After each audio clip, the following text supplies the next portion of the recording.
So'rab ko'raylikchi, bir yaxshiroq xonalar bordir. Sentrda ekan, ishga ham yaqin. Nima deding? Assalomu alaykum. Assalomu alaykum. Charchadingizmi aka? Ishlaringiz yaxshimi? Uydagilar duoga yo'la hamma harakatmi? O'tga siz xaridingiz? Nima aka, men qarayman. Nima xizmat? Bizga yaxshi xonalar kerak edi-da. Bormi bir oilaviy yoki o'rtoqlar bilan kelib bir dam olib ketadigan xonalar bormi? Bor aka, xonalar. Ko'rasizmi? Ko'rsataverasizmi? Keling. Ketdik. Kiring aka. Bu xonamiz 9 kishilik, kishi boshiga 50 ming so'mdan to'g'ri keladi. Studentlar uchun juda ham qulay. Bu 5 kishilik xonamiz, narxi 60 ming so'mdan juda ham qulay va shinamgina. 3 kishilik xonamiz, xotin va bola uchun narxi 200 ming so'm. 2 kishilik xonamiz, ichida dushi bor, 250 ming so'm. Rahmat aka.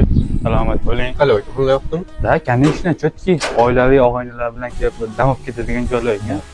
Aka, manzil sizga tushuntiryapsam, esdan chiqib ketmasligi uchun. Yunusobod sentrida joylashgan. Nizomiy ko'chasi 7-xonadon. Bo'ldi aka, sentrda ekan. Telebashning Hech bo'lmasa. Okey.